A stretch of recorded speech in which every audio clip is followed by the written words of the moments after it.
जय श्री कृष्णा दोस्तों, स्वागत है आपका मेरे YouTube चैनल आर के भक्ति में। भक्तों, मैं आज आपको मंगलवार व्रत की कथा सुनाऊंगा। कृपया ध्यानपूर्वक सुने। जो भक्त हमारे चैनल पर नए आए हैं वो हमारे चैनल को सब्सक्राइब करें, वीडियो को लाइक करें और कमेंट में श्री हनुमंते नमः अवश्य लिखें। बोलो बजरंगबली की जय। मंगलवार व्रत कथा। व्यास जी ने कहा, एक बार नैमिषारण्य तीर्थ में 80,000 मुनि एकत्रित होकर प्राणों के ज्ञाता श्री सूत जी से पूछने लगे, हे महामुने, आपने हमें अनेकों पुराणों की कथा सुनाई है। अब कृपया करके हमें ऐसा व्रत और कथा बताइए जिसके करने से संतान की प्राप्ति हो तथा मनुष्यों को रोग शोक अग्नि सर्व दुख आदि का भय दूर हो, क्योंकि कलयुग में सभी जीवों की आयु बहुत कम है। फिर इस पर उन्हें रोग चिंता के कष्ट लगे रहते हैं, तो फिर वह श्री हरि के चरणों में अपना ध्यान कैसे लगा सके। श्री सूत जी बोलिए, हे मुनियो, आपने लोक कल्याण के लिए बहुत ही उत्तम बात पूछी है।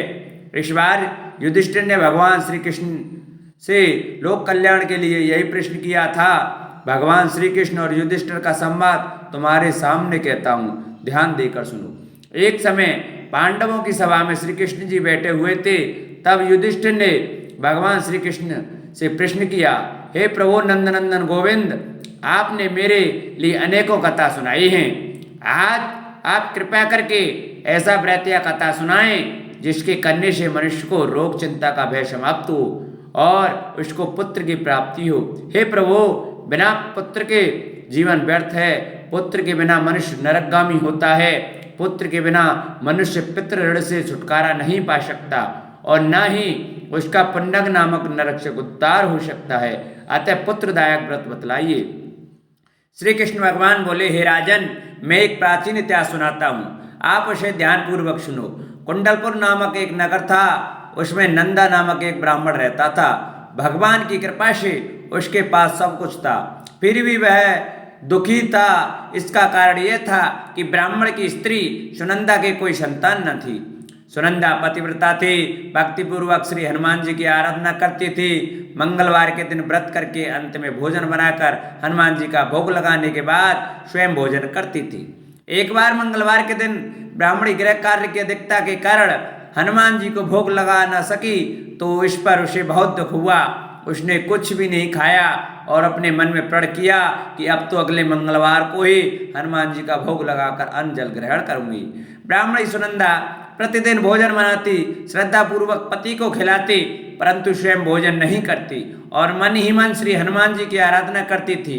इस प्रकार 6 दिन गुजर गए और ब्राह्मणी सुनंदा अपने निश्चय के अनुसार भूखी प्यासी निराहार रही। अगले मंगलवार को ब्राह्मणी सुनंदा प्रातःकाल ही बेहोश होकर गिर पड़ी। ब्राह्मणी सुनंदा की इस असीम भक्ति के प्रभाव से श्री हनुमान जी बहुत प्रसन्न हुए और प्रकट होकर बोले, मैं तेरी भक्ति से बहुत प्रसन्न हूँ, तो उठ और वर मांग। सुनंदा अपने आराध्य देव श्री हनुमान जी को देखकर आनंद की अधिकता से बेहल श्री हनुमान जी के चरणों में गिरकर बोली, हे प्रभु, मेरी कोई संतान नहीं है, कृपया करके मुझे संतान प्राप्ति का आशीर्वाद दें। आपकी अति कृपा होगी। श्री महावीर जी बोले, तेरी इच्छा पूर्ण होगी। तेरे एक कन्या पैदा होगी, उसके अष्टांग प्रतिदिन सोना दिया करेंगे। इस प्रकार कहकर श्री महावीर जी अंतर्धान हो गए। ब्राह्मणी सुनंदा बहुत हर्षित हुई और सभी यह समाचार अपने पति से कहा। ब्राह्मण देव कन्या का वरदान सुनकर कुछ दुखी हुए, परंतु सोना मिलने की बात सुनी तो बहुत प्रसन्न हुए। विचार किया कि ऐसी कन्या के साथ मेरी निर्धनता भी समाप्त हो जाएगी। श्री हनुमान जी की कृपा से वह ब्राह्मणी गर्भवती हुई और 10वें महीने में उसे बहुत ही सुंदर पुत्री प्राप्त हुई। यह बच्ची अपने पिता के घर में ठीक उसी तरह से बढ़ने लगी जिस प्रकार शुक्ल पक्ष का चंद्रमा बढ़ता है। 10वें दिन ब्राह्मण ने उस बालिका का नामकरण संस्कार कराया। उसके कुल पुरोहित ने उस बालिका का नाम रत्नावली रखा, क्योंकि यह कन्या सोना प्रदान किया करती थी। इस कन्या ने पूर्व जन्म में बड़े ही विधान से मंगल देव का व्रत किया था। रत्नावली का अष्टांग बहुत सा सोना देता था। उस सोने से नंदा ब्राह्मण बहुत ही धनवान हो गया।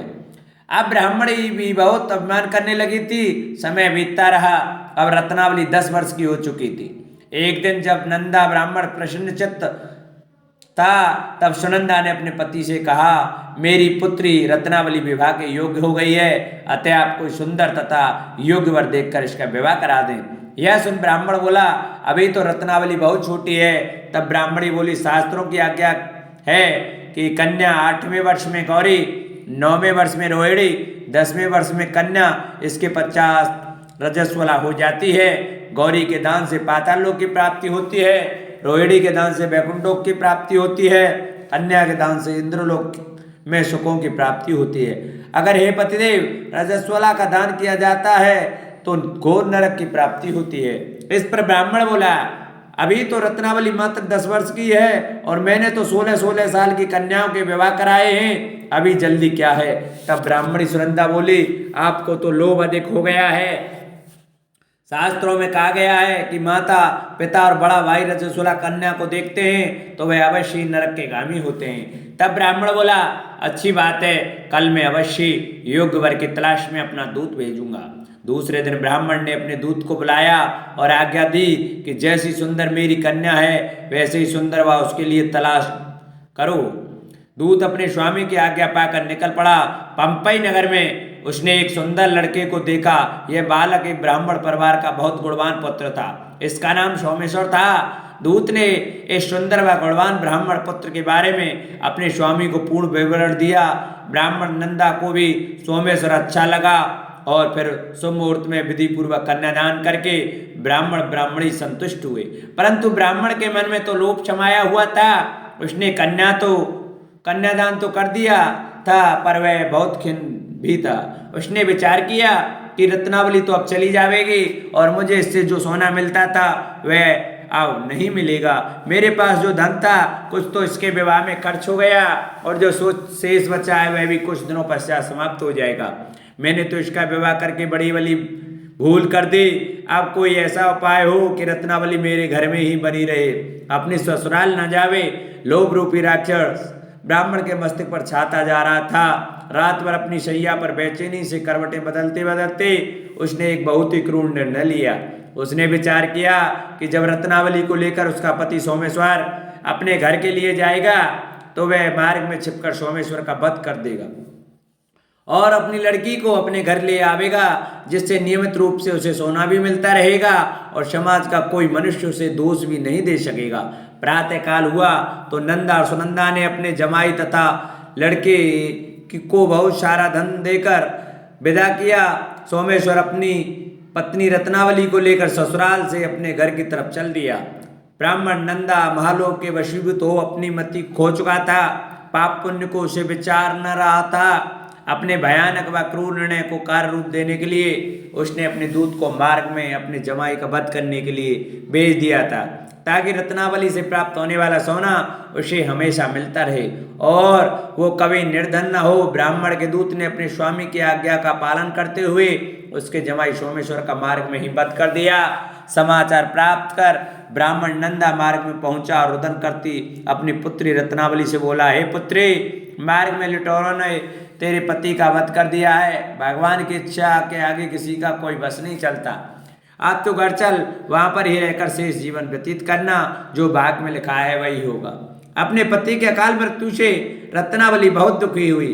करुण क्रंदन व रुदन करते हुए अपने पिता से बोली, हे पिताजी, इस संसार में जिस स्त्री का पति नहीं है उसका जीवन व्यर्थ है। मैं अपने पति के साथ ही अपने शरीर को जला दूंगी और सती होकर अपने इस जन्म को माता पिता के नाम को तथा सास ससुर के यश को सार्थक करूंगी। ब्राह्मण नंदा अपनी पुत्री रत्नावली के वचनों को सुनकर बहुत दुखी हुआ। विचार करने लगा, मैंने व्यर्थ ही जमाई वध का पाप अपने सिर लिया। रत्नावली तो उसके पीछे अपने प्राण तक देने को तैयार है। मेरा तो दोनों तरफ से मरण हो गया। धन तो अब मिलेगा नहीं। जमाई वध के पाप के फलस्वरूप यम यातना भी भुगतनी पड़ेगी। यह सोचकर वह बहुत खिन्न हुआ। सोमेश्वर की चिता बनाई गई। रत्नावली सती होने की इच्छा से अपने पति का सिर अपनी गोद में रखकर चिता में बैठ गई। जैसे ही सोमेश्वर की चिता को अग्नि लगाई गई वैसे ही प्रसन्न हो मंगलदेव वहां प्रकट हुए और बोले, हे रत्नावली, मैं तेरी भक्ति से बहुत प्रसन्न हूँ। तू वर मांग। रत्नावली ने अपने पति का जीवन दान मांगा। तब मंगलदेव बोले, रत्नावली तेरा पति अजर अमर है, यह महान विद्वान भी होगा, और इसके अतिरिक्त तेरी जो इच्छा हो वह वर मांग। तब रत्नावली बोली, हे ग्रहों के स्वामी, यदि आप मुझ पर प्रसन्न हैं तो मुझे यह वरदान दीजिए कि जो भी मनुष्य मंगलवार के दिन प्रातः का लाल पुष्प लाल चंदन से पूजा करके आपका स्मरण करे, उसको रोग व्याधि न हो, स्वजनों का भी कभी वियोग न हो, सर्प अग्नि तथा शत्रुओं का भय न रहे। जो स्त्री मंगलवार का व्रत करे वह कभी विधवा न हो। मंगलदेव तथास्तु कहकर अंतर्धान हो गए। सोमेश्वर मंगलदेव की कृपा से जीवित हो उठा। रत्नावली अपने पति को पुनः प्राप्त कर बहुत प्रसन्न हुई और मंगलदेव का व्रत प्रत्येक मंगलवार को करके व्रतराज और मंगलदेव की कृपा से श्लोक में सुख ऐश्वर्य को भोगते हुए अंत में अपने पति के साथ स्वर्गलोक को चले गई। इति श्री मंगलवार व्रत कथा। श्री हरि नमः। बोलो मंगलदेव भगवान की जय। बोलो बजरंगबली की जय। जिन भक्तों को हमारी वीडियो अच्छी लगी हो वो हमारी वीडियो को ज़्यादा से ज़्यादा शेयर करें, लाइक करें, चैनल को सब्सक्राइब करें और कमेंट में श्री हनुमते नमः जरूर लिखें।